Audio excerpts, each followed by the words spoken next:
Pekan Imunisasi Nasional PIN Polio di Kabupaten Tojo Una-Una menurut Kepala Dinas Kesehatan Touna Javanet Alfari, hingga saat ini terus dimaksimalkan pelaksanaannya di 16 puskesmas. Dikatakan pihaknya lewat para petugas di lapangan yang tersebar di sejumlah puskesmas di beberapa kecamatan darat hingga Kepulauan Togean menargetkan capaian PIN Polio untuk tahap pertama dapat terrealisasi pada awal pekan bulan Agustus 2024. Dan selanjutnya disambung kembali pada gelombang kedua Agustus 2024. Pihaknya menargetkan capaiannya dapat menyentuh di 100%. Mudah-mudahan kita minggu depan ini kan ada dua kali kegiatan. Ini kan kegiatan pertama. Ya. Nah, ini kita memang mau kejar dulu yang pertama ini. Mudah-mudahan bisa dicapai dalam sampai Agustus ini. Kemudian Agustus dan selanjutnya tingkatan kedua kan. Ini memang kita masih kejar. Wilayah 16 puskesmas ini. Saat ini, menurutnya kisaran capaian pelaksanaan Pekan Imunisasi Nasional yang dilaksanakan di sejumlah puskesmas sejak dimulainya program tersebut diperkirakan berada di kisaran 60 hingga 70%. Selanjutnya, tutur Kadinkes Touna, pihaknya menargetkan Pekan Imunisasi Nasional PIN Polio mencapai 100% pada tahap kedua. Kita masih ada berkisar ini masih tidak salah ada pada 60-70 ya. Kita kejar. Kita mengejar ini di wilayah-wilayah 7 puskesmas di wilayah Kepulauan dan 9 puskesmas berada di wilayah daratan. Kadinkes Touna, Haja Javanet Alfari juga meminta dukungan dari semua pihak, terutama orang tua dan pihak sekolah bekerja sama mengimbau anak-anak usia sekolah untuk proaktif dalam kegiatan tersebut guna menyukseskan Pekan Imunisasi Nasional PIN Polio di Kabupaten Tojo Una-Una. Ibnu Abbas melaporkan. Ya, pendengar, itu tadi informasi awal berkaitan dengan pelaksanaan Pekan Imunisasi Nasional Polio di Kabupaten Tojo Una-Una. Nah, saat ini dalam program Jaksa menyampaikan berkaitan dengan kegiatan program dari pemerintah. Nah, berkaitan dengan hal tersebut untuk membahasnya, kami menghadirkan narasumber ada 3 orang yang pertama jadi Wakai Bapak Faris Desbarasta, sarjana hukum. Assalamualaikum Pak. Waalaikumsalam warahmatullahi wabarakatuh. Selamat pagi.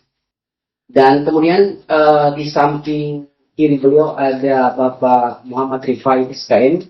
Beliau adalah administrator kesehatan ahli muda Dinas Kesehatan Kabupaten Tojo Timur. Assalamualaikum Pak Rifai.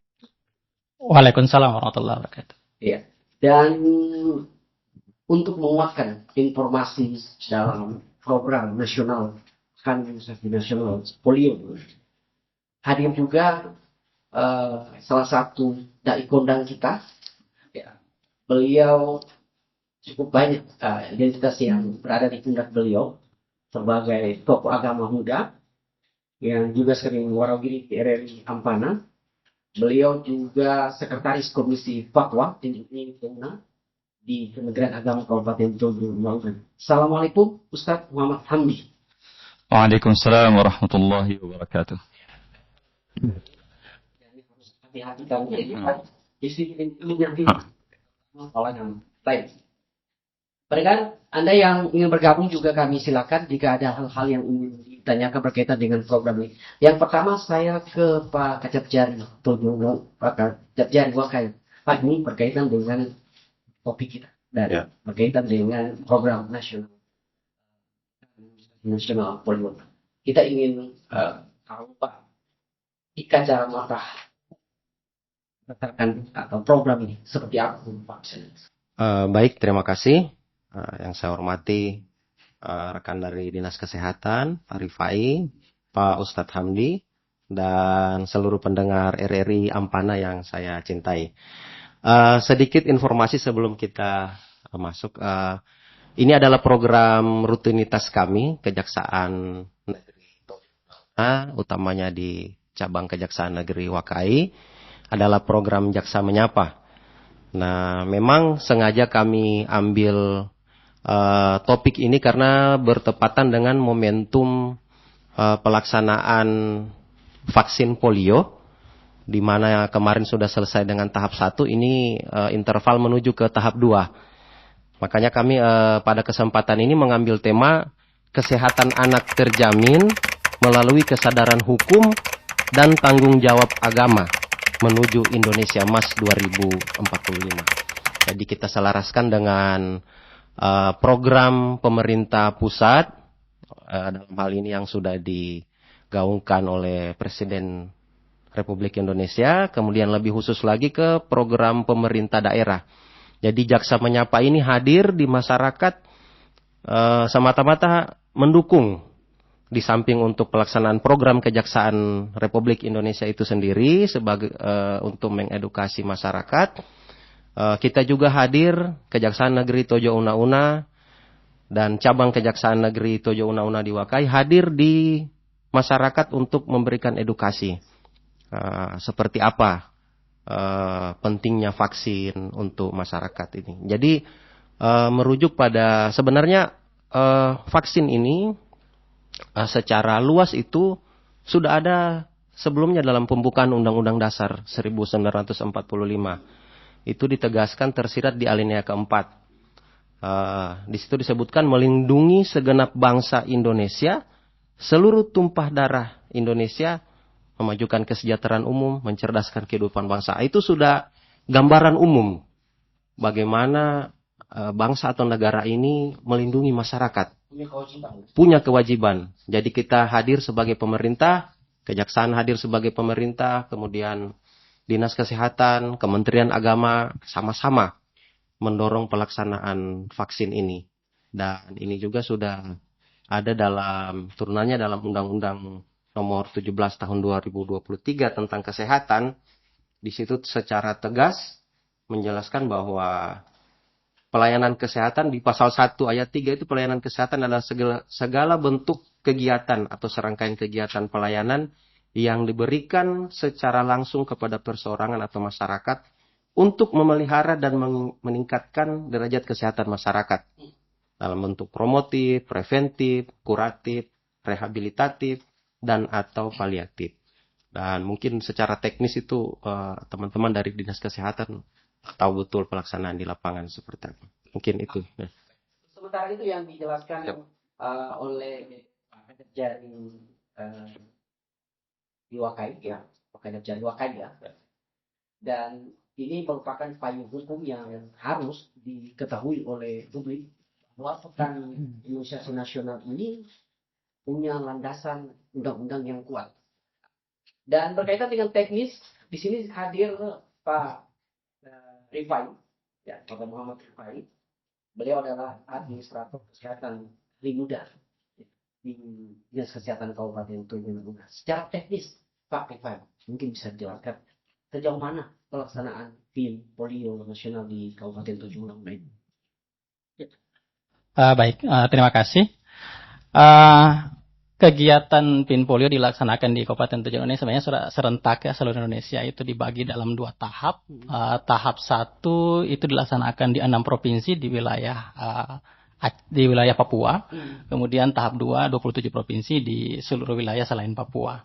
Nah, untuk tahap 2 ini itu dibagi juga, tahap 1 sama dibagi dalam 2 putaran. Putaran pertama dilaksanakan pada tanggal 23 Juli sampai dengan 29 Juli dan dilanjutkan dengan kegiatan sweeping sampai dengan tanggal 3 Agustus. Nah, untuk perencanaan putaran kedua sebenarnya dijadwalkan di tanggal 6 Agustus, saatnya besok, tanggal 6 sampai dengan tanggal 18 Agustus, tanggal 6 sampai dengan 7 hari ke depan. Tetapi karena berbagai hal, terutama dengan melihat cakupan pelaksanaan program di putaran 1, masih banyak kabupaten kota yang belum mencapai target 95%, yang harapannya 95%, sehingga untuk pelaksanaan tahap putaran kedua itu masih ditunda. Nah, informasi awal yang kami terima itu tanggal 12 Agustus akan dimulai putaran keduanya. Tetapi ini kami masih menunggu informasi resmi dari Kementerian Kesehatan untuk melaksanakan ini.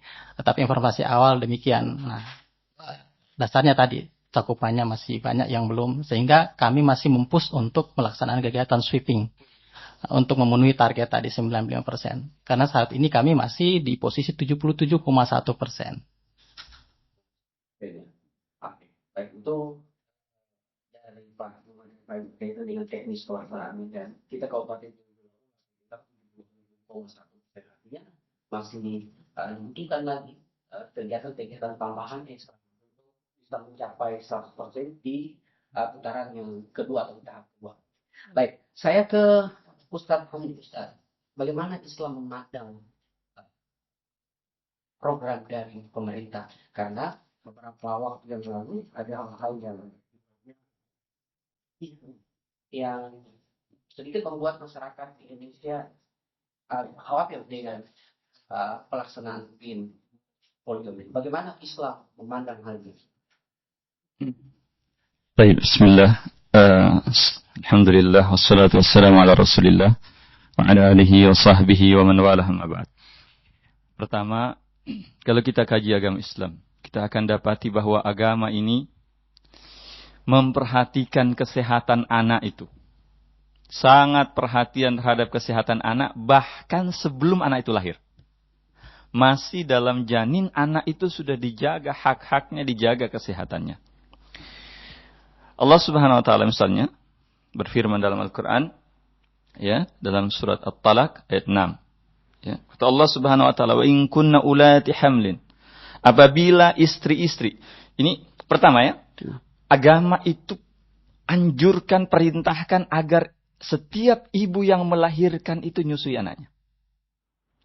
Setiap ibu yang melahirkan menyusui anaknya. Tapi sejak dari janin sudah dijaga. Dalam At-Talaq tadi Allah katakan, wa in kunna ulati hamlin, kalau istri yang ditalak itu adalah seorang istri yang hamil. Jadi kebanyakan rumah tangga itu, kebanyakan ayah itu ketika dia cerai dengan istrinya, dia tidak akan peduli lagi istrinya, dia tidak peduli bayi yang dikandung oleh istrinya. Betul tidak? Kita perhatikan. Anak-anak itu sering, anak yatim itu sering terlantar. Banyak anak itu kekurangan gizi karena ayahnya bercerai dengan ibunya. Dalam kondisi itu Islam tetap memperhatikan anak, hak seorang anak. Apa kata Allah? Wa in kunna ulati hamlin, kalau kau bercerai dengan istrimu dan istrimu dalam kondisi hamil, fa anfiqu alaihinna, maka kata Allah tetap berikan nafkah kepada istrimu yang sudah kau cerai itu. Kata ulama bukan pertimbangan soal istri yang sudah dicerai. Itu sudah tidak kewajiban kita lagi kasih dia nafkah karena kita sudah dicerai. Tapi karena ada bayi, ada hak janin, ada hak anak dalam perut istri, maka sang istri tetap harus dikasih nafkah. Dan kemudian kata Allah Subhanahu wa taala, ya, di lanjutan ayat ini, hatta yadha'na hamlahunna, tetap kasih infak kepada sang istri sampai dia melahirkan. Ya, fa in arda'na lakum fa'atuhunna ujurahunna. Dan kalau istri itu, mantan istrimu menyusui anakmu, maka berikan dia bayaran. Dia sudah bukan istri kita. Sudah tidak ada hak kita. Ya, hak dia dan tidak ada kewajiban kita untuk kasih nafkah dia. Tapi ketika dia menyusui anak kita, maka kata Allah tetap berikan uang kepada dia. Untuk apa? Untuk sang istri makan yang bergizi. Untuk sang istri bisa dapat asupan gizi dan anak yang dia susui itu sehat. Itu anak kita. Jadi dalam kondisi yang orang paling tidak perhatikan anaknya, Islam tetap jaga perhatikan anak agar tercukupi kesehatannya, tercukupi gizinya. Dalam surat Al-Baqarah ayat 233 Allah Subhanahu wa taala berfirman, "Wal walidatu yurdina auladahunna haulaini kamilaini liman arada an yutimma radha'a." Dan ibu itu hendaklah menyusui anaknya selama 2 tahun. Setahu saya sampai hari ini satu-satunya teks agama yang memerintahkan seorang ibu menyusui anaknya sampai 2 tahun penuh hanyalah agama kita. Dan hari ini setahu saya tidak ada satupun ahli yang berani mengatakan bahwa susu sapi lebih baik daripada susu ibu. Susu kambing lebih baik dari susu ibu adalah yang paling terbaik, terutama di 6 bulan pertama. Ini bagaimana Islam perhatikan soal kesehatan anak. Jadi dijaga, ya, karena dengan ASI itu anak menjadi sehat, dengan ASI itu anak imunnya lebih bagus dan lain sebagainya. Kemudian Islam juga ketika berbicara tentang penyakit, ya, Islam menganjurkan kita berobat. Ya, makanya minimal hukum berobat itu boleh. Sebagian ulama mengatakan hukumnya mustahab, dianjurkan. Sebagian ulama mengatakan wajib kalau sudah mengancam nyawa. Ya, dalam hadis Nabi katakan tadawaw, berobatlah kalian. Ya, fa innallaha azza wa jalla lam yadha da'an illa wada'a ma'ahu dawa. Kata Nabi, berobatlah kalian karena sesungguhnya tidaklah Allah menurunkan penyakit kecuali Allah turunkan bersamanya ada obat. Ya. Kecuali illa da'in wahid, kecuali satu penyakit yang tak ada obatnya. Apa itu? Al-haram. Tua. Ya. Menua itu tidak ada obatnya. Jadi Pak Abbas, ya, Perlu pakai skincare. mau pakai skincare, pakai apa tetap akan menua. Iya, akan menua. Itu tidak ada obatnya. Iya. Tapi tetap berobat. Begitu juga Islam sudah bicara tentang penyakit menular seperti polio ini. Meskipun Islam tidak bicara secara spesifik polio, tapi Islam berbicara tentang upaya penanggulangannya, tentang keharusan kita menghindari terkena penyakit tersebut. Misalnya, dalam sebuah hadis Nabi SAW, ya, bersabda, "Idza sami'tum bitta'un bi'ardin," apabila kalian mendengar adanya wabah di suatu daerah, fala tadkhuluha, maka kata Nabi, jangan kalian masuk ke daerah tersebut. Wa idza sami'tum, ya, bitta'un, dan apabila kalian mendengarkan ada wabah terjadi di suatu daerah dan kalian berada di luarnya, jangan masuk. Tapi kalau kalian berada di dalamnya, jangan kalian keluar. Ini yang kita kenal dengan hari ini apa? Isolasi wilayah. Isolasi wilayah atau apa? Jadi zaman Nabi itu kan karantina wilayah. Karantina wilayah. Subhanallah. Nabi itu orang buta huruf. Nabi itu tidak pernah sekolah. Nabi itu tidak pernah membaca. Itu artinya betapa sempurnanya agama ini. Artinya agama ini datang bukan ijtihad Nabi, tapi datang dari Allah. Pencipta alam semesta, pencipta manusia. Nabi bilang kalau kalian mendengar ada wabah di suatu daerah, kalian berada di luar, jangan masuk. Tapi kalau kalian berada di dalam, jangan keluar. Tapi kalau kami kena, mati gimana? Mati syahid. Iya. Ya? Iya. Kemudian di hadis yang lain Nabi katakan, firru minal jazumi firaraka minal asad. Larilah kalian dari penyakit kusta sebagaimana kalian lari dari singa. Ya. Jadi ketika ada orang kusta, zaman dulu kan belum ada obatnya, zaman ini sudah ada obat. Zaman dulu Nabi suruh menghindar, jangan terlalu dekat dengan orang yang terkena kusta. Apalagi zaman dulu belum ada obatnya. Jadi ada perintah untuk kita menjaga diri dari penyakit menular. Ya, ada perintah untuk menjaga diri dari penyakit menular. Begitu juga dalam hadis yang lain Nabi SAW bersabda, la turadu atau la turidul mumridu adal musih. Kata Nabi, jangan campurkan yang sakit dengan yang sehat. Ini penyakit-penyakit menular. Jadi ini semua ya menunjukkan kepada kita bahwa agama ini menjaga kesehatan, terutama kesehatan anak-anak yang masih kecil, dan juga ada dibolehkan upaya-upaya untuk menghindari kita agar terkena penyakit menular seperti polio itu.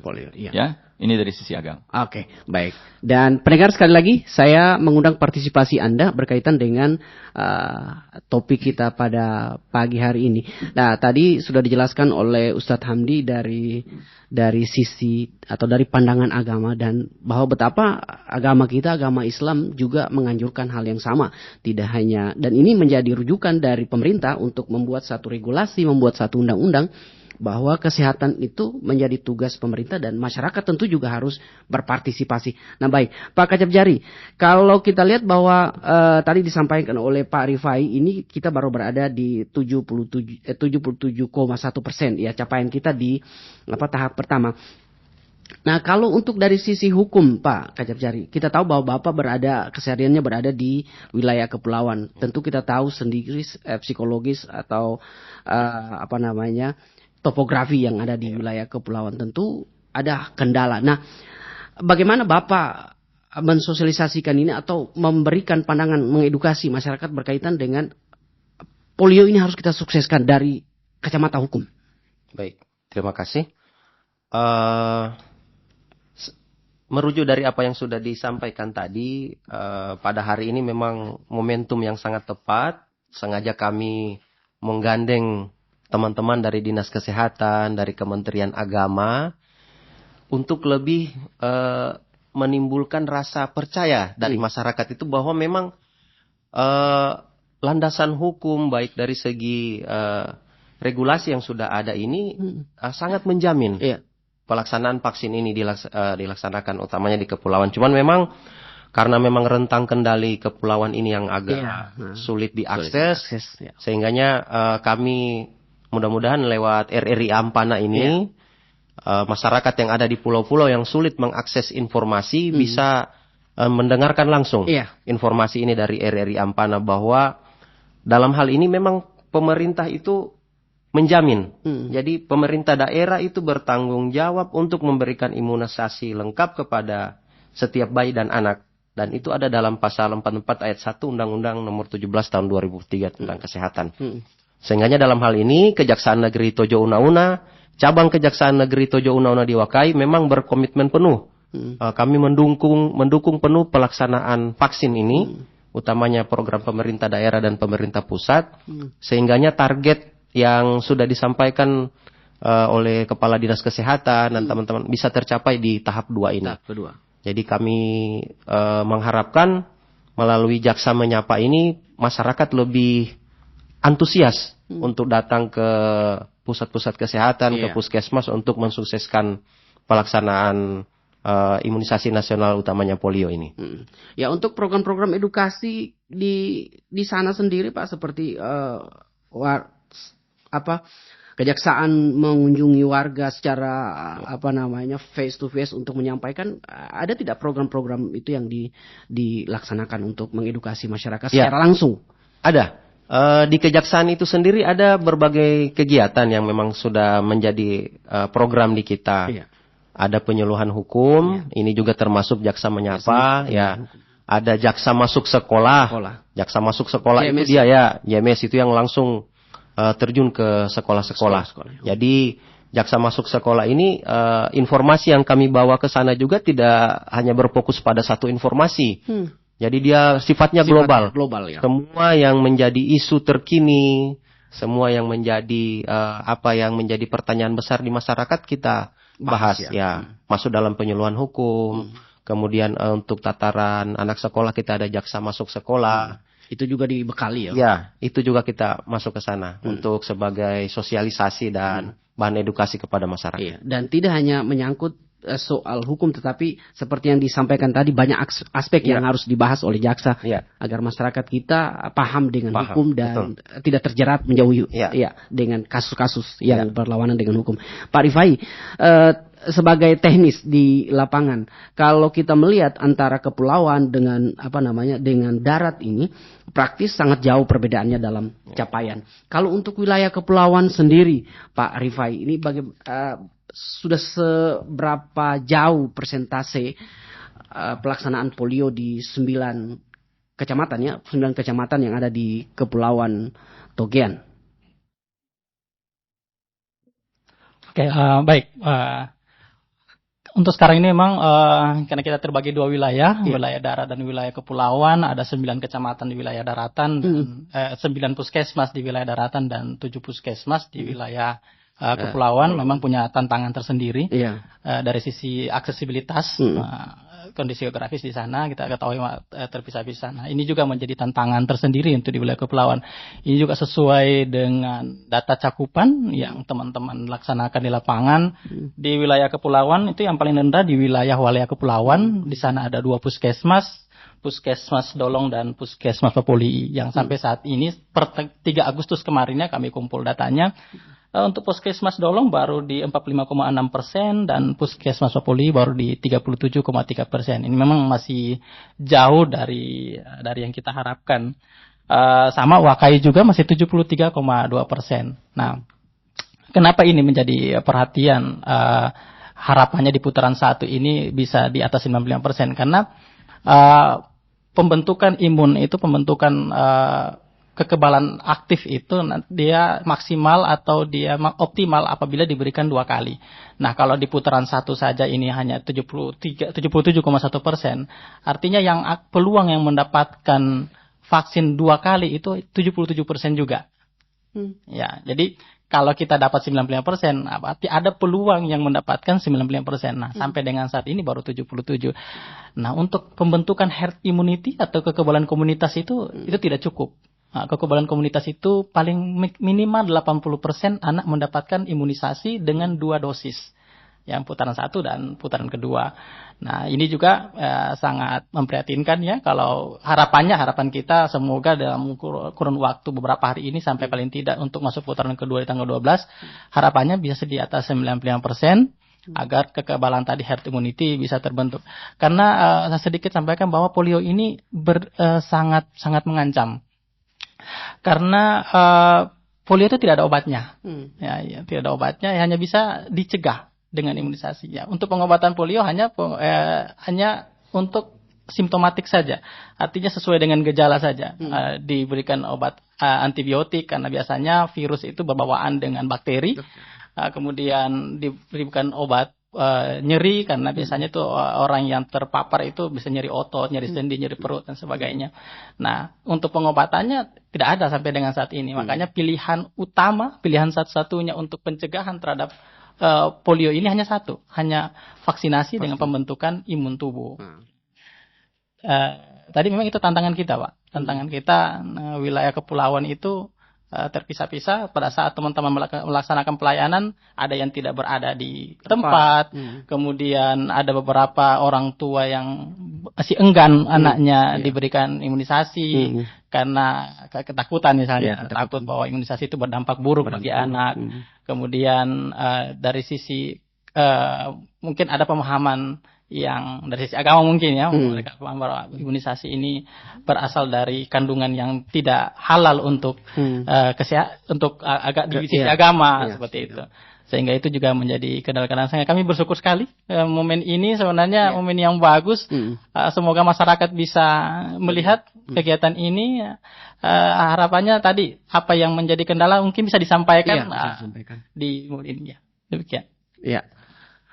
Baik, pendengar, ini merupakan momen penting bagi pendengar untuk kita bisa katakanlah sharing ya pendapat dari masyarakat juga, karena di sini ada kegiatan PIN polio ini tidak hanya merupakan program nasional tetapi juga landasan hukumnya jelas. Tadi disampaikan oleh Pak Kacep Jari Wakai, Pak Farid Desta Rastra, beliau secara gamblang menyampaikan, dan masih banyak hal-hal yang tentu kita ingin cari tahu berkaitan dengan landasan hukum, karena yang namanya kesehatan ini merupakan kebutuhan primer bagi masyarakat, dan ini menjadi tanggung jawab pemerintah, tidak hanya dari segi hukum tetapi juga dari segi agama, bahwa tadi sudah dijelaskan oleh Ustadz Hamdi bahwa Allah Subhanahu wa taala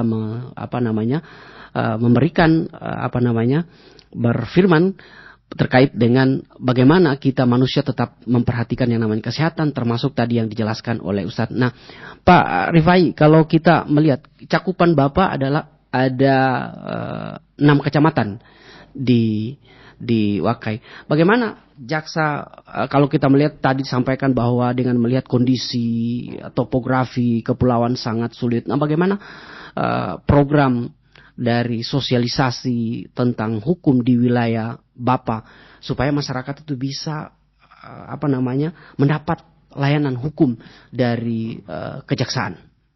Baik, terima kasih.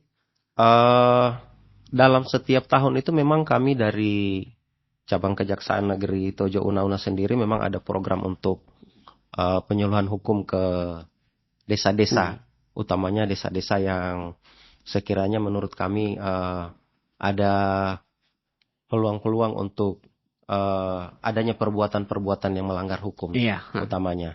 Namun di sisi lain memang karena rentang kendali, keterbatasan memang transportasi dan jaringan komunikasi mungkin yang agak susah, sehingga kami ada skala prioritas. Ada skala prioritas di mana program itu akan kami laksanakan, dan alhamdulillah sampai dengan saat ini kami juga tidak hanya ke upaya preventif, tapi kami juga tetap genjot untuk penindakan. Jadi memang sementara juga kami berupaya untuk ada desa-desa yang mungkin sekiranya mungkin tidak benar lagi dalam pelaksanaan pemerintahan, mungkin kami secara persuasif dulu mungkin langsung mengarahkan ke sana sebelum ada tindakan pidana terhadap itu, karena memang ada adigium hukum yang berbunyi bahwa penindakan itu adalah obat terakhir. Jadi hukum pidana itu adalah obat terakhir. Ya, jadi jika memang tidak bisa lagi secara preventif, tidak bisa lagi kita ajak lagi kembali ke jalan yang benar ya, baru kita melakukan penindakan. Penindakan Ya, gitu. Baik. Jadi berbicara soal jaksa menyapa ini, program yang dilaksanakan oleh Kejaksaan Negeri Tojo Una, kita tahu bahwa jaksa ini banyak hal-hal yang sifatnya tidak hanya berkaitan dengan kesehatan, tapi karena memang ini adalah momen dari pelaksanaan Pekan Imunisasi Nasional Polio, sehingga apa salahnya kita berkolaborasi, dan dalam hukum atau undang-undang negara kita juga mengatur tentang hal itu, sehingga terjawablah keresahan yang mungkin dalam beberapa pekan terakhir ini dialami oleh masyarakat. Ada yang seperti yang Pak Rifai katakan tadi, bahwa mungkin mengandung zat yang berbahaya. Ada juga yang tidak membolehkan dari sisi agama, karena mungkin ada pemahaman lain. Hari ini terjawab dari segi undang-undang, tadi sudah dijelaskan oleh Pak Faris, Pak Kacapjari Wakai, sehingga masyarakat tidak perlu merasa khawatir. Dari segi agama juga secara gamblang tadi dijelaskan oleh Ustadz Hamdi. Dan pendengar boleh share kalau ada hal-hal yang mungkin selain via telepon, kita juga minta kalau ada masyarakat yang ingin bertanya bisa lewat WhatsApp di nomor yang sering dihubungi. Ya, untuk nomornya mungkin Bang Agus ada mungkin. Ya. Di nomor 0821 2850 2652 Anda bisa bertanya. Kita lanjut lagi ke Ustadz Hamdi. Ustadz Hamdi ini kita tahu bahwa beliau ini bukan lagi orang asing bagi kita di Tojo Una, karena suara beliau juga sering hadir di tengah-tengah masyarakat, punya program juga, ya, kajian yang sering dilaksanakan. Ustadz, di program yang dilaksanakan selama ini soal kesehatan, selain membahas tentang bagaimana beribadah, ada tidak menyentil program-program kesehatan yang juga saat ini terus digalakkan oleh pemerintah? Iya, jadi dalam kajian-kajian kami juga menyinggung tentang kesehatan, bahkan termasuk COVID kemarin, kami termasuk yang sangat ketat menerapkan soal protokol kesehatan, penggunaan masker, jaga jarak saat sholat, bahkan masjid kemarin sempat kami tutup untuk beberapa waktu di puncak-puncak itu. Oke, baik, kita tahan dulu Ustaz. Ya. Kita terima. Halo. Halo. Halo. Iya. Selamat pagi. Assalamualaikum. Pagi, Waalaikumsalam. Iya, dengan siapa, Pak? Dengan halo? Iya, silakan Pak. Baik, jadi kami ingin bertanya para narasumber kaitan dengan materi hari ini yang disampaikan. Ya, silakan Pak. Kaitan dengan imunisasi ini, pertanyaan kepada Dinas Kesehatan, memang kan sudah dilaksanakan, tapi fakta di lapangan adalah masyarakat itu kadang-kala ada yang betul-betul saklek menyatakan alasan secara agama tidak mau ikut vaksin. Nah, bagaimana langkah-langkah dari teman-teman Dinas Kesehatan untuk memaksimalkan angka vaksinasi ini bisa tercapai maksimal? Kemudian kedua, apakah tidak melibatkan tokoh-tokoh agama seperti salah satu narasumber yang hadir untuk bisa memberikan edukasi kepada masyarakat supaya bisa memberikan imunisasi kepada mereka? Mungkin itu saja dari kami. Iya. Baik, terima kasih Pak. Saya kembali lagi. Nanti kita akan jawab ya Pak, itu pertanyaan untuk Dinas Kesehatan sebagai pelaksana teknis. Tapi kita ingin melanjutkan lagi apa yang kita tanyakan kepada Ustadz berkaitan dengan kajian-kajian selama ini. Saya juga silakan jika masih ada di via WhatsApp 0821 2850. Ya, kita angkat lagi. Ada? Ya, baik. Saya lanjut ke Ustadz Hamdi. Silakan Ustadz. Iya. Jadi kami termasuk kemarin ketat menerapkan protokol kesehatan itu, termasuk kami sendiri di vaksin 3 kali COVID. Kenapa kami lakukan itu? Karena memang MUI sudah menganjurkan hal itu. Nah, ada juga satu hal yang perlu saya sampaikan di sini, karena sebagian masyarakat ini khawatir menggunakan vaksin ini karena alasan faktor agama. Ya. Nah, MUI sudah keluarkan fatwa di tahun 2002 untuk vaksin tetes polio. Dan 2005 untuk vaksin polio secara umum. Oke, kita angkat lagi, Ustaz. Mohon maaf ini. Halo. Halo. Halo, Assalamualaikum warahmatullahi wabarakatuh. Selamat pagi, RRI Ampana. Selamat pagi, RRI Ampana. Ya, silakan, Bang. Ya, saya Buang Lakoro dari salah satu warga Kelurahan Dondo ya. Jadi tadi saya sudah mendengar dari awal paparan dari bapak-bapak jaksa ini luar biasa. Ini pertama-tama saya mengucapkan apresiasi juga kepada Korps Adiaksa juga yang telah memberikan dedikasinya begitu untuk pelayanan masyarakat. Jadi ini salah satu juga bakti ya begitu. Kalau menurut saya juga ini program juga sangat harus didukung ya, karena kita sebagai masyarakat juga sangat terbantu, apalagi dengan imunisasi polio juga begitu.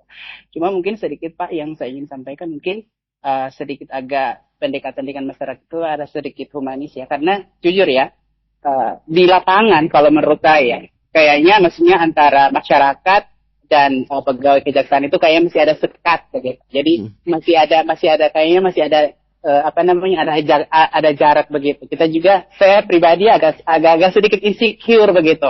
Insecure dalam hal begini, kayaknya enggan begitu menyapa atau apa. Karena kita sebagai masyarakat juga ingin berbaur juga dengan pegawai-pegawai kejaksaan supaya kita tuh lebih paham lagi tentang masalah-masalah hukum begitu. Jadi kira-kira seperti itulah Pak ya. Agak lebih dekat begitu. Karena jujur ya, ini kita tidak menutup mata juga.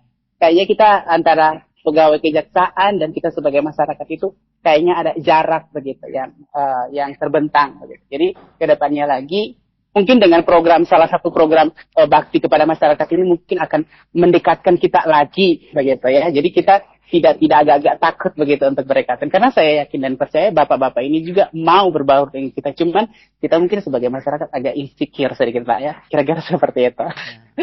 Dan untuk RRI juga saya mengucapkan terima kasih karena dengan program ini kita juga bisa mengenal lagi siapa pegawai-pegawai kita yang ada di Kejaksaan Kabupaten Tojo Una ini. Terima kasih kepada RRI juga. Jadi kedepannya lagi saya sebagai masyarakat mengharapkan kepada Kejaksaan selalu bersinergi juga dengan Korps Bayangkara juga dalam penegakan hukum yang ada di wilayah Kabupaten Tojo Una. Pokoknya Anda keren.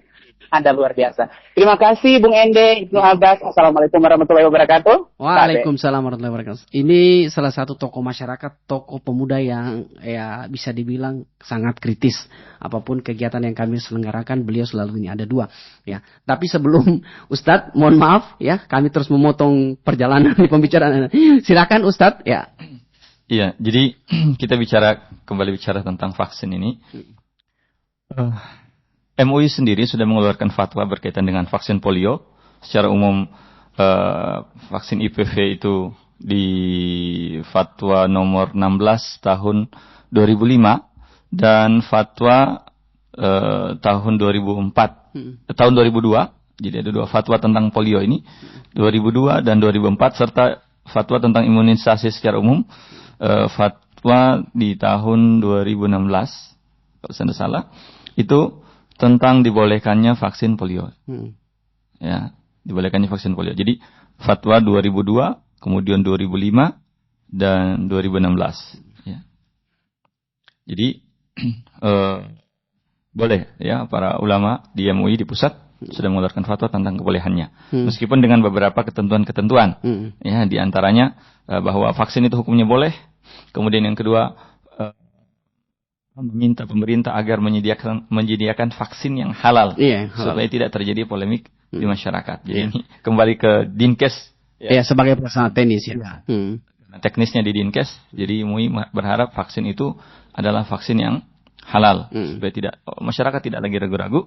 Kemudian yang ketiga, ketika tidak ada vaksin yang halal, ya, atau yang ada cuman vaksin, kita tidak bisa bilang 100% halal. Ada kontaminasi dengan zat haram, ya. Atau di apa ini? Saat kan virus itu dia makhluk hidup tapi harus hidup di inang, sel yang masih hidup. Dan inang itu kan tidak ada. Pak Abbas, saya yakin kalau Bapak boleh mau dititip tes virus polio ditanam sama Pak Abbas supaya hidup, nanti kita panen, orang yang hidup tidak akan mau. Maka dipakailah hewan. Ya. Nah itu kadang ada pakai kera katanya, ada yang pakai babi, ada yang pakai sapi. Nah itu ketika kata ulama di MUI itu, ketika misalnya tidak, yang ada hanya yang bersinggungan tadi dengan benda-benda yang haram, maka fatwa MUI membolehkan penggunaan itu selama tidak ada vaksin yang halal. Yang halal ya. Ya. Dan kemudian ada kondisi darurat. Ada KLB mungkin ya, kejadian luar biasa. Sudah terjadi penyebaran virus polio, maka dalam kondisi darurat itu dibolehkan. Karena sebagaimana pendapat para ulama, misalnya Al-Iz bin Abdussalam mengatakan boleh menggunakan bahan-bahan yang najis untuk pengobatan ketika tidak ada bahan yang halal. Ya, Imam Nawawi begitu juga dalam kitabnya Al-Majmu'. Jadi kondisi-kondisi darurat ini atau hajat itu membolehkan sesuatu yang haram. Di contoh misalnya dalam sebuah hadis diriwayatkan oleh Imam Bukhari dari Anas bin Malik bahwa ada satu suku yang datang ke kota Madinah, ya, suku Urainah. Datang ke kota Madinah, dan ketika mereka sampai di kota Madinah mereka sakit. Maka Nabi perintahkan mereka untuk pergi ke unta sedekah. Nabi perintahkan mereka untuk minum susunya, minum juga kencingnya, sebagai bentuk pengobatan. Nah saya tanya, kencing unta hukumnya apa? Itu haram ya? Najis atau ya, najis. Suci? Najis ya. Najis.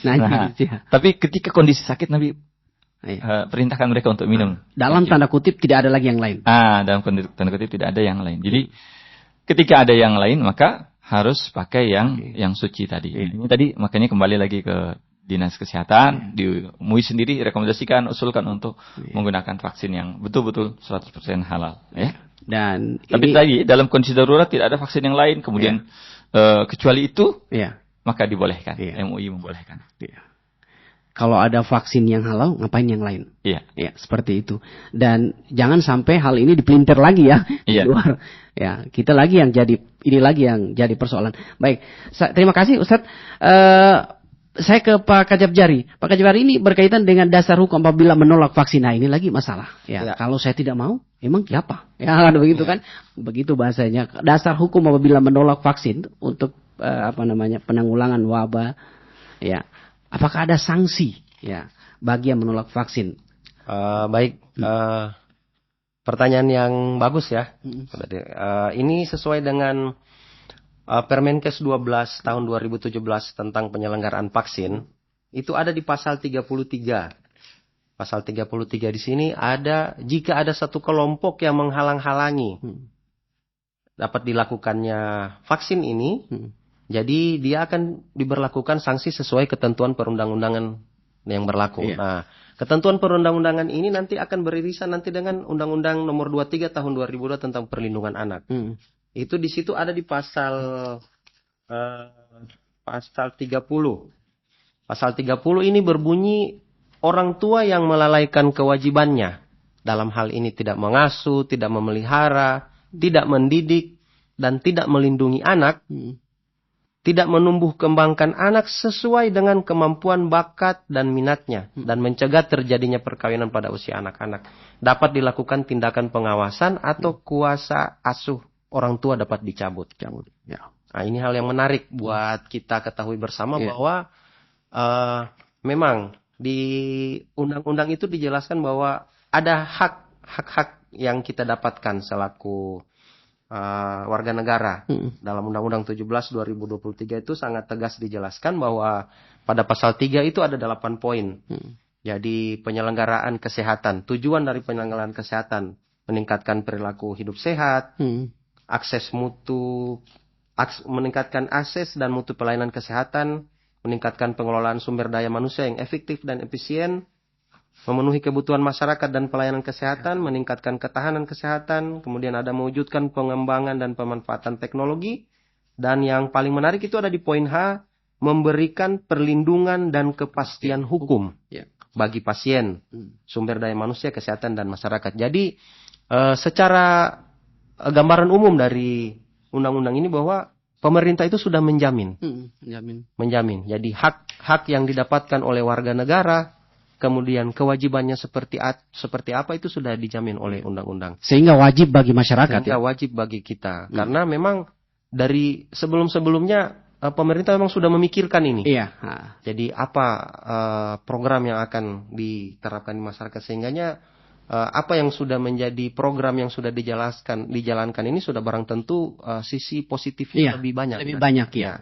Seperti dan itu. Dan ini tujuan yang ingin dicapai dalam pelaksanaan Pekan Imunisasi Nasional Polio ini ya. Betul. Jadi masyarakat tidak perlu ragu karena keabsahannya atau dari sisi agama kehalalannya ini seperti yang disampaikan oleh Ustadz Hamdi tadi sudah sangat jelas. Ya. Dan kemudian bagi mereka yang terkesan akan menghalang-halangi ini ada sanksi juga. Ya, karena pemerintah melihat bahwa ini sangat perlu, yang namanya kesehatan sangat perlu. Pemerintah menyiapkan fasilitas, menyiapkan segalanya, tapi kalau ada pihak yang coba menghalangi, maka tentu juga akan ada resikonya. Ya, seperti itu. Baik. Nah, ini saya kembali ke pertanyaan yang pertama yang disampaikan oleh pendengar kita berkaitan dengan yang cakupan, ya, yang ditanyakan oleh penanya tadi. Mungkin silakan Pak Rifai. Ya, baik. Terima kasih.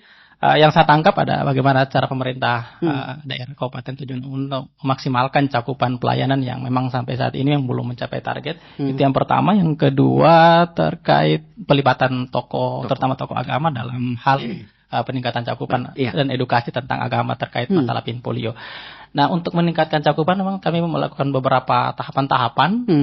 Yang pertama, sebelum pelaksanaan itu kami melaksanakan edukasi kepada masyarakat lewat kegiatan di-share di media sosial terkait kegiatan PIN polio ini. Terus kemudian membuat spanduk-spanduk untuk disebarluaskan ke masyarakat. Kemudian melaksanakan mobile speaking, keliling-keliling menyampaikan sampai ke daerah-daerah pelosok. Nah, itu pada tahap sebelum pelaksanaan. Nah, untuk pada saat pelaksanaan, pemerintah daerah sangat mensupport kegiatan ini, termasuk pemerintah pusat juga dengan memberikan keleluasaan untuk melakukan pergeseran pembiayaan. Mulai dari pergeseran pembiayaan bersumber dana dari pusat, kemudian juga ada tambahan pembiayaan bersumber dana dari APBD 2 yaitu kabupaten. Nah, dari sisi pembiayaan tidak menjadi masalah, ini disupport. Ini terbukti dengan kami melaksanakan pelayanan ini sampai di tingkat pelosok. Tim kami sampai di tingkat pelosok melaksanakan pelayanan. Nah,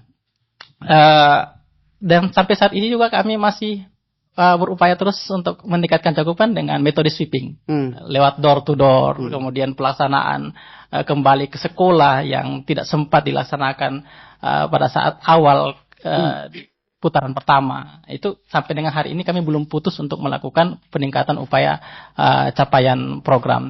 Hanya saja upaya-upaya ini tidak bisa hanya dari satu pihak saja. Nah, ini harus memang ada kolaborasi dari kedua belah pihak. Dan bahkan tiga pihak, baik itu pemerintah, masyarakat, dan swasta. Ini juga harapannya bisa berperan dalam peningkatan cakupan ini. Jadi kalau hanya ini kemauan dari sisi pemerintah saja, tanpa ada partisipasi dari masyarakat, maka ini juga sia-sia saja. Karena terbukti di lapangan, kami datangi, terus kami edukasi, tetap masih ada yang, walaupun tidak banyak ya, tetapi ini bisa mempengaruhi. Menolak, karena yang menolak tadi pasti misalnya begini, satu orang tua misalnya, saya tidak izinkan anak saya diimunisasi. Ada orang tua lain akan bertanya, kenapa tidak diizinkan? Nah, yang belum sempat diimunisasi nih, kenapa tidak diizinkan? Dia pasti akan memberikan alasan-alasan yang kemungkinan besar negatif perhantangannya. Nah, masyarakat kita memang untuk memfilter itu sebagian masyarakat mungkin belum bisa memfilter secara baik informasinya. Jadi informasi negatif biasanya diterima langsung dan tanpa melihat apakah ini informasinya benar, apakah yang diberikan manfaatnya lebih baik dibanding mudaratnya misalnya. Nah, sehingga memang ini perlu kedua belah pihak ini memang harus betul-betul kita maksimalkan perannya, gitu. Termasuk harapannya kami pihak swasta juga ikut berperan. Salah satunya kayak RRI seperti ini lewat media edukasi dari kejaksaan juga bagian dari pemerintah lewat edukasi seperti ini, harapannya bisa Jadi ini tidak ada masalah. Jadi kalau dari sisi agama pun tadi Pak Ustadz Hamdi sampaikan bahwa dari sisi agama memang tidak ada masalah. Kemudian dari sisi kesehatan ini seluruh vaksin yang beredar ini pasti sudah melalui uji. Terus dari Balai POM ini ada sertifikatnya dari Balai POM bahwa yang diberikan ini aman, tidak usah. Dan sejarah vaksinasi ini panjang Pak. Vaksinasi di Indonesia ini dimulai pada tahun 1956. Jauh sekali. Ini kira-kira ya sudah hampir 100 tahun ya. Mungkin sudah 100 tahun. Ya kita imunisasi ini sudah dilaksanakan. Jadi dengan periode yang panjang itu sebenarnya edukasi terkait masalah vaksinasi ini sudah dilakukan jauh-jauh hari. Nah, imunisasi polio pun sendiri sama. Jadi itu tadi harapan yang pertama bahwa mari kita sama-sama baik dari pemerintah kami menyediakan tenaga, kami menyediakan bahannya, kami menyediakan vaksinnya, operasionalnya dan harapannya dari masyarakat bisa memanfaatkan layanan ini dengan maksimal. Iya, oke. Nah, dengan menyikapi persen kita ya, capaian kita yang baru berada di kisar 77,1% ini, dan untuk memaksimalkan supaya capaian kita berada di minimal 95% ya, seperti yang disampaikan tadi. Di saat turun lapangan nanti ada tidak upaya atau trik yang dilakukan oleh Dinas Kesehatan supaya kita bisa mencapai angka 95% di tahap yang kedua, melibatkan pihak-pihak seperti di saat kita turun, ada tidak melibatkan seperti dari Kementerian Agama dan juga Kejaksaan nantinya supaya kita lebih maksimal di tahap kedua nih untuk mencapai 95% atau 100%. Harapannya begitu Pak. Ya. Tentu harapan kita nanti di putaran kedua ini kita bisa mempush lagi dengan lebih banyak lagi yang terlibat, termasuk dari tokoh agama. Kemarin minggu lalu kami juga membuat sosialisasi tentang PIN polio ini dengan mengundang dari Kementerian Agama untuk menyampaikan ini juga. Salah satunya menyampaikan bagaimana vaksin itu dipandang dari sisi agama. Nah, itu bukti juga salah satu kami mencoba juga untuk masuk ke sana dan meminta dari Kementerian Agama dalam hal ini yang mewadahi untuk bagaimana kita sama-sama nanti di putaran kedua ini agar cakupan kita bisa lebih maksimal. Termasuk juga tadi Pak Kajari juga menyampaikan bahwa program ini juga ada di kegiatan kejaksaan. Ya, mudah-mudahan ini bisa maksimal nanti di putaran kedua. Iya, bisa lebih lebih maksimal ya capaian yang akan dicapai pada tahapan PIN polio di tahap kedua ya. Iya. Pak Kacap Jari, tadi ada pertanyaan juga disampaikan oleh pendengar kita Buang Lakoro berkaitan dengan ada rasa insecure dari publik kepada APH ya, pihak APH untuk lebih bersinergi. Ini bagaimana menyikapi ini? Terima kasih. Pertanyaan yang sangat bagus ya dari rekan-rekan yang pendengar yang sudah mendengarkan tadi. Memang untuk sekarang ini kami memang ada memang perintah dari pimpinan kita, Jaksa Agung Republik Indonesia, tentang penanganan hukum yang lebih humanis. Nah, itu selalu digaung-gaungkan oleh pimpinan baik di Kejaksaan Tinggi, Kejaksaan Negeri, dan ini juga sudah lama digaungkan oleh pimpinan kami yang ada di Kejaksaan Negeri Tojo Una-Una, oleh Pak Kajari sendiri.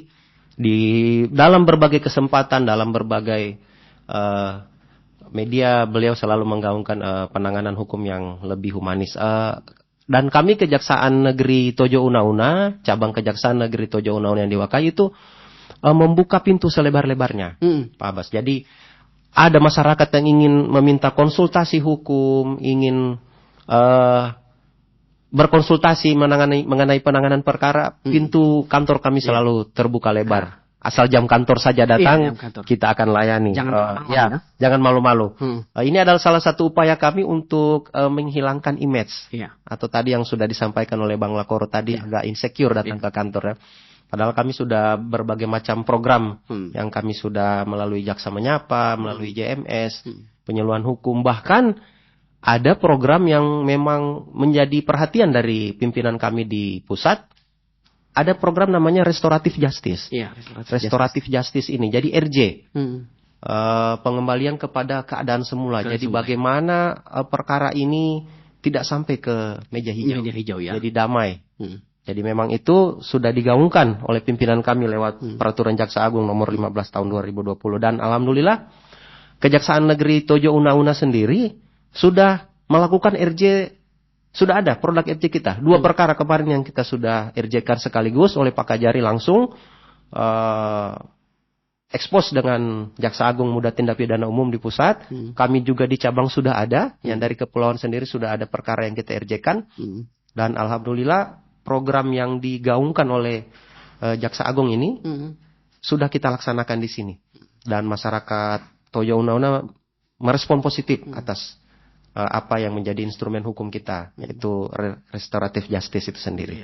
Demikian, Pak. Oke, baik. Saya ke Pak Rifai lagi. Mohon maaf, Ustadz, agak lambat saya bertanya karena Ustadz hari ini penguatan ya terhadap program PIN Polio. Ini ada pertanyaan, Pak Rifai. Ada warga atau anak-anak yang setelah memperoleh vaksin ternyata ada dampak seperti dia mengalami panas, terus kemudian batuk, flu, bahkan sampai mengalami bintik-bintik merah. Nah, ini mungkin bisa disampaikan ke publik.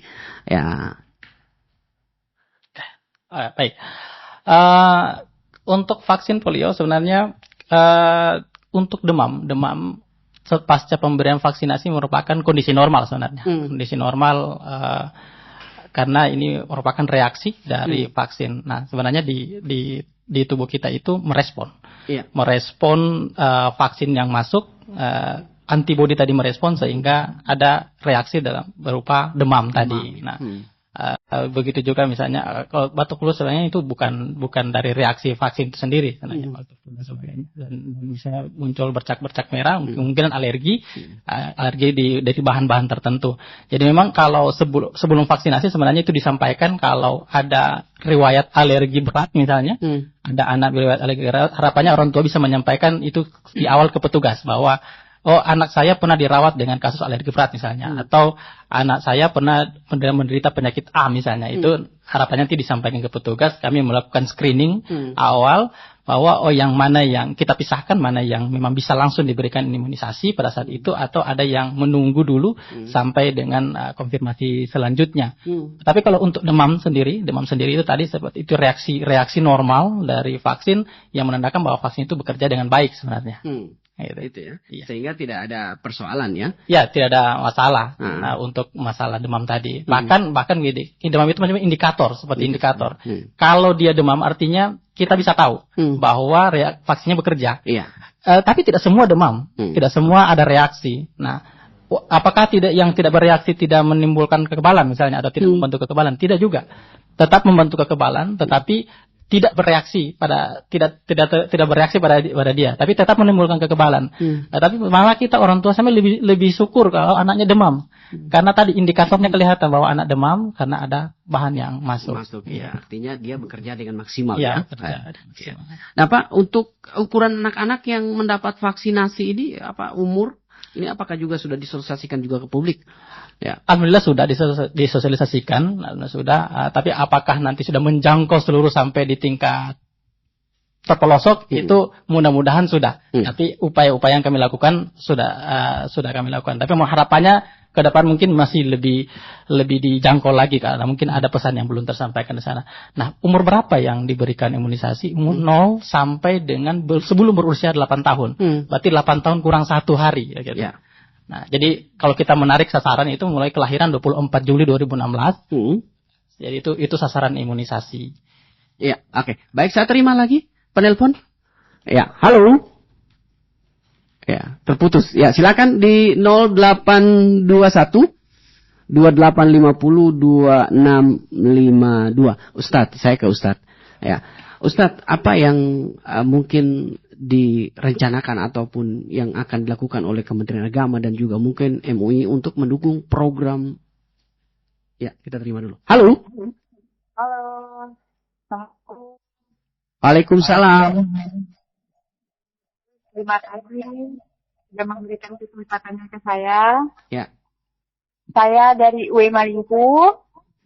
Ingin bertanya kepada Dinas Kesehatan. Sekarang kan menggerakkan vaksin polio. Namun jangan lupa juga untuk vaksin-vaksin yang lain. Seperti ini vaksin DPT. Kemarin saya sudah menunggu 2 bulan untuk vaksin DPT. Hampir seluruh posyandu katanya kosong. Dari pusat katanya. Nah, namun jika waktu vaksin sudah lewat atau terlambat, itu memberi dampak bahwa tidak efektif lagi untuk tubuh si bayi.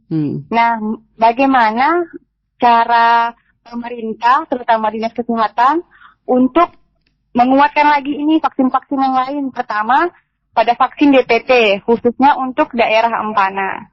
Terima kasih. Vaksin DPT ya? Iya. Ini bukan vaksin daftar pemilih tetap, bukan ya? Tapi kita, iya. Ustadz, sebelum kita ke menjawab pertanyaan dari Ibu tadi, dari Wemelingko, Pak. Nanti kalau ada disambung lagi, Pak. Iya. Baik, saya ke Ustadz. Ustadz, di angka 77,1% yang ini tentu tadi disampaikan oleh Pak Rifai, kita membutuhkan kolaborasi dan sinergi dari semua pihak. Nah, kita tahu bahwa Kementerian Agama, MUI ini tidak bisa, ini satu perangkat ya, bisa bagian dari pemerintah yang juga punya sisi atau punya tanggung jawab moral terhadap program-program pemerintah. Bagaimana MUI dan juga Kementerian Agama melihat hal ini sehingga ke depan kita maksimal? Ada tidak kegiatan-kegiatan yang mungkin akan terpikir untuk kita rencanakan supaya target 95% atau 100% PIN polio itu terlaksana? Iya, jadi saya ini baik di MUI maupun di Kemenak, bukan di level pimpinan tinggi. Jadi soal kebijakan saya kurang begitu tahu, tapi selama ini baik MUI maupun Kementerian Agama itu siap berkolaborasi dengan pihak mana saja, termasuk dengan Dinas Kesehatan, termasuk dengan Kejaksaan, Kecap Jari Gokai. Kami insya Allah siap bekerja sama. Dan karena itu sudah, ini tidak bisa satu instansi saja yang bergerak. Ya, terutama harus kerjasama dengan semua instansi. Jadi secara umum kami belum tahu kebijakan dari pusat atau dari ini, tapi kami siap berkolaborasi insya Allah. Kalau mungkin dari organisasi Ustadz sendiri ada yang sering melaksanakan kegiatan, ceramah, kajian? Kita karena organisasi Islam, dan ini kesehatan maksudnya bukan bidang kami, maka kami sendiri di organisasi kami belum ada yang spesifik untuk menangani ini atau membahas ini. Tapi insya Allah sebagai organisasi Islam kami siap juga untuk kolaborasi. Iya, mendukung ya. Iya, tergantung dari pelaksana tenis bagaimana bisa menggandeng supaya kita bisa jalan bersama. RRI pun ya siap untuk berkolaborasi kita bersama-sama untuk menyukseskan program pemerintah. Saya ke Pak Rifai lagi, karena memang kalau ibu-ibu sudah berbicara soal vaksin, apalagi kalau 2 bulan tidak kena vaksin, ini bahaya juga ini ya. Silakan Pak Rifai.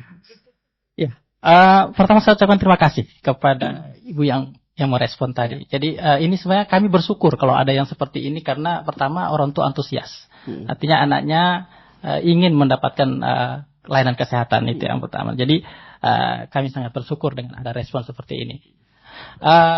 Berikutnya kami mohon maaf karena ada terjadi kekosongan selama kurang lebih 2 bulan seperti yang disampaikan ibu tadi. Vaksin DPT itu untuk pelindungan difteri, pertusis dan tetanus.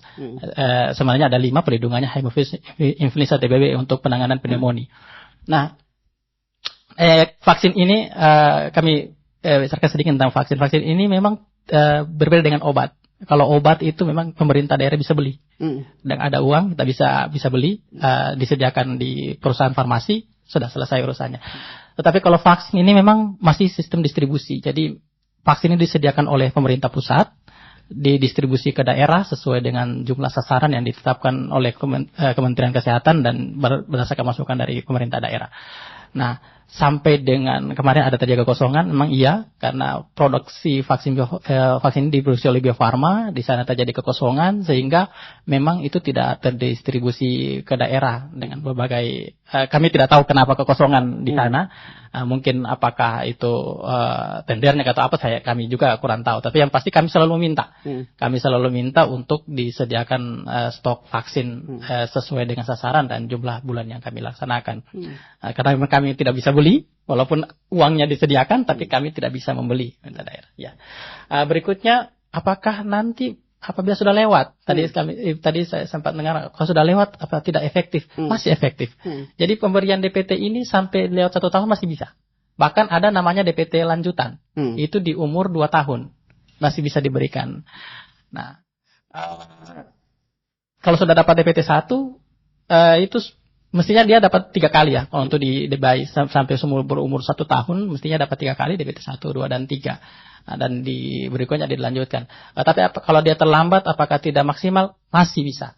Masih bisa maksimal diberikan. Jadi tidak ada masalah walaupun terlambat. Nanti datang lagi ke posyandu atau misalnya minta nomor kontak dari petugas puskesmas supaya mungkin tidak kalau nanti ada stoknya baru datang ke posyandu. Masalah. Iya, oke. Baik, saya ke Pak Kacap Jari tadi. Pak Kacap Jari ini berkaitan dengan kegiatan-kegiatan edukasi hukum di wilayah Kepulauan Togian. Nah, kita tahu bahwa Kepulauan Togian ini dengan melihat topografi yang ada di sana tentu menjadi satu hal yang bisa dikatakan menjadi penghambat ya dalam kegiatan-kegiatan edukasi hukum yang dilakukan. Nah, bagaimana pihak Kacap Jari di Wakai menyikapi hal ini dan untuk melaksanakan itu, adakah juga seperti yang apa yang disampaikan oleh Buang Lakoro tadi bersamaan atau menggandeng pihak kepolisian setempat dalam sosialisasi hukum ke tempat-tempat yang jauh dari wilayah Wakai?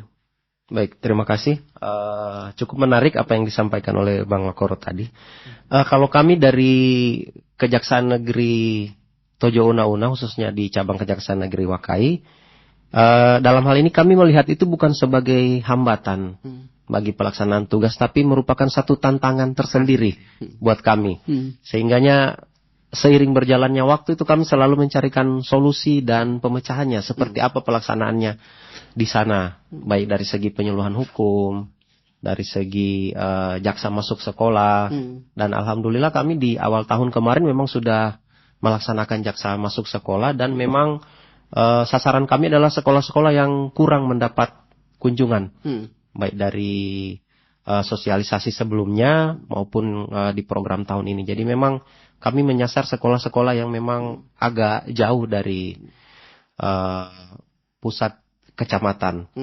Sehingga itu memang dari kami sendiri tidak melihat itu sebagai satu hambatan, tapi kami melihat itu sebagai satu tantangan tersendiri buat kami. Dan alhamdulillah kemarin kami turun itu sekantor kita ke sana, Pak. Satu kantor kita jalan ke sana biar yang lain juga bisa melihat lebih dekat ya. Ya, seperti apa kondisi rentang kendali geografisnya, kondisi masyarakat di sana seperti apa. Dan itu merupakan tantangan tersendiri buat kami untuk melakukan sosialisasi. Ini juga memang di pimpinan pusat maupun di daerah sendiri menjadi perhatian, apalagi mengenai masalah anak dan imunisasi. Di kami itu ada organisasi Ikatan Adiaksa Dharma Karini. Itu organisasi istri-istri dari pegawai kejaksaan. IAD itu sendiri yang untuk daerah Tojo Una-Una itu ada program posyandu binaan.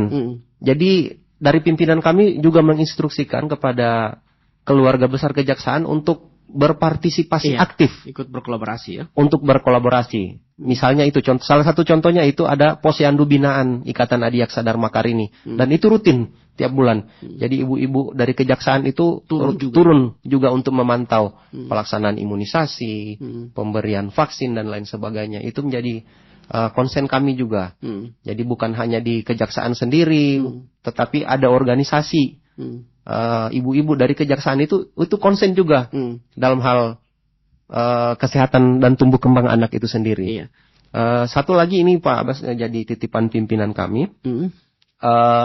Karena sekarang lagi marak-maraknya media sosial atau aksi penipuan dan lain-lain, itu pimpinan saya di Kejaksaan Negeri Tojo Una-Una, Pak Kajari, lebih khususnya kami juga di Capjari Wakai, itu menitipkan pesan kepada seluruh masyarakat untuk tidak percaya jika ada informasi-informasi mengenai kejaksaan, baik telepon mengatasnamakan kepala kejaksaan negeri, mengatasnamakan kepala seksi, mengatasnamakan kepala cabang yang bawa nama kejaksaan dan meminta-minta ataupun menyebarkan informasi yang tidak pasti. Jadi himbauan kami kepada seluruh masyarakat, khususnya pendengar RRI Ampana, untuk tidak mempercayai jika ada isu-isu seperti itu atau hoak. Lebih bagusnya datang langsung atau konfirmasi langsung kepada kami. Mungkin itu dari kami, Pak. Iya. Nah, dan terakhir Pak Kacap Jari, ini yang terakhir, sejak program PIN polio ini dicanangkan, apakah di pihak kejaksaan sudah turun juga memberikan edukasi terhadap masyarakat khususnya di wilayah kepulauan Togean itu, atau baru kali ini? Oh iya, terima kasih. Karena ini bersinergi dengan program Jaksa Menyapa, jadi kemarin memang kami memantau media sosial dan informasi juga dari Dinas Kesehatan bahwa pada program pelaksanaan di tahap 1 itu partisipannya kurang. Sehingganya lewat program Jaksa Menyapa ini, bekerja sama dengan RRI Ampana, besar harapan kami lewat siaran ini bisa mengedukasi masyarakat dan bisa ada keinginan untuk datang ke pusat kesehatan, puskesmas maupun ke petugas imunisasi, sehingganya pada pelaksanaan tahap 2 ini lebih antusias lagi masyarakat. Sehingganya apa yang sudah diprogramkan oleh Dinas Kesehatan, kami kejaksaan selaku pemerintah ikut mendukung program ini. Oke. Pak. Baik, pendengar, kita juga dibatasi oleh waktu. Kita sudah berada di pukul 10:15. Baik. Kita sudah cukup jauh. Ya. Dan sebagai closing statement kita, saya mulai dari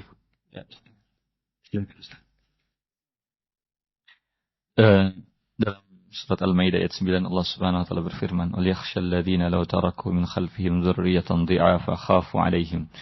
Kata Allah, dan hendaklah merasa takut kepada Allah orang-orang yang apabila mereka tinggalkan keturunan mereka meninggalkan keturunan itu dalam kondisi lemah, yang mereka khawatir akan keadaan mereka. Ayat ini memerintahkan kita agar ketika kita tinggalkan anak-anak kita, hendaklah kita tinggalkan mereka dalam kondisi yang kuat, dalam kondisi yang sehat, ya, yang karena tantangan hidup ke depan ini mungkin akan semakin berat. Dalam hadis Nabi SAW bersabda, "Al-mu'minul qawi khairun wa ahabbu ilallahi minal mu'min ad-dhaif." Seorang mukmin yang kuat itu lebih baik dan lebih dicintai oleh Allah Subhanahu wa taala dibanding seorang mukmin yang lemah. Meskipun kedua-duanya baik, tapi yang kuat, yang sehat itu lebih dicintai dan lebih baik di sisi Allah. Kenapa? Karena kalau dia sehat, dia kuat, dia bisa setidaknya mandiri dengan diri sendiri dan bisa memberi manfaat kepada orang lain. Tapi kalau misalnya kena polio kan, mau tidak mau dia akan ada ketergantungan terhadap orang lain. Makanya usahakan kita jaga anak-anak kita, jaga kesehatan mereka, pastikan gizi mereka cukup. Saya nasihat juga bapak-bapak di luar sana, jangan sampai kita duit hanya habis untuk belikan rokok misalnya. Ya, belikan alat mancing, tapi dia tidak belikan anaknya daging, dia tidak belikan anaknya buah-buahan, dia tidak belikan makanan anaknya yang bergizi, sehingga anaknya kemudian gampang sakit, gampang terkena penyakit. Ini pesan dari kami untuk jaga kesehatan anak, dan ini adalah tanggung jawab orang tua yang akan dipertanggungjawabkan di dunia dan di akhirat. Oke, baik. Itu. Selanjutnya kepada perwakilan dari Dinas Kesehatan, Pak Muhammad Rifai, silakan. Ya, terima kasih. Tentunya kita semua di sini, baik di ruangan ini maupun RRI, pendengar RRI dimanapun berada, kita semua pasti menyayangi buah hati kita. Kita inginkan mereka nanti berbakti untuk nusa dan bangsa, kemudian untuk agama, dan berbakti kepada orang tua tentunya. Tetapi tentunya kalau semua itu kita inginkan, mereka harus sehat. Mereka harus menjadi orang yang sehat dan kuat. Salah satunya adalah dengan mengikuti program-program kesehatan pada umumnya oleh pemerintah. Nah, terkait dengan polio ini saya sampaikan kembali bahwa ini tidak bisa diobati. Dan apabila terjadi lumpuh permanen, maka itu tidak ada obatnya, itu sudah permanen, dan hanya bisa dicegah dengan imunisasi. Jadi kita akan memasuki putaran kedua, insya Allah mungkin dijadwalkan, kalau tidak ada halangan mungkin tanggal 12 Agustus sambil menunggu putaran resmi. Harapannya mari kita berpartisipasi. Kalau belum dapat jadwal dari petugas, bisa langsung mengkonfirmasi ke fasilitas kesehatan terdekat di wilayah masing-masing. Demikian. Oke, baik. Dan terakhir, ya Pak Kacap Jari, sebenarnya berbicara Jaksa Menyapa ini kita lebih banyak berbicara soal hukum, edukasi hukum, ya. Tapi karena ini disandingkan dengan kegiatan PIN polio, sehingga mungkin kita agak terbatas. Tapi kali lain kita berharap bahwa edukasi hukum, pandangan-pandangan terhadap masyarakat, ya, sehingga masyarakat bisa lebih paham. Kita bahas lagi, kita perbanyak, kita bahas di sini. Dan sebagai closing statement, saya persilakan ke Pak. Baik, terima kasih. Dari kami tidak banyak. Kemarin waktu pelaksanaan Hari Bakti Adiaksa yang ke-64, pimpinan kami menitipkan 7 perintah harian kepada kami. Saya kutip perintah yang kedua, beliau mengatakan bahwa gunakan hati nurani dan akal sehat sebagai landasan di dalam melaksanakan tugas dan kewenangan. Jadi kami lebih ditekankan kepada hati nurani dan akal sehat. Kemudian ada perintah keenam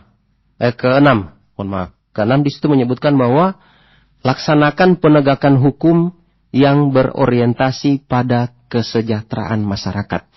Sehingganya kami dalam kesempatan ini memilih untuk berkolaborasi. Karena itu bahwa sesuai dengan tema kita hari ini bahwa kesehatan anak terjamin melalui kesadaran hukum dan tanggung jawab agama menuju Indonesia Emas 2045. Mungkin itu dari saya. Terima kasih Pak Abbas. Ya.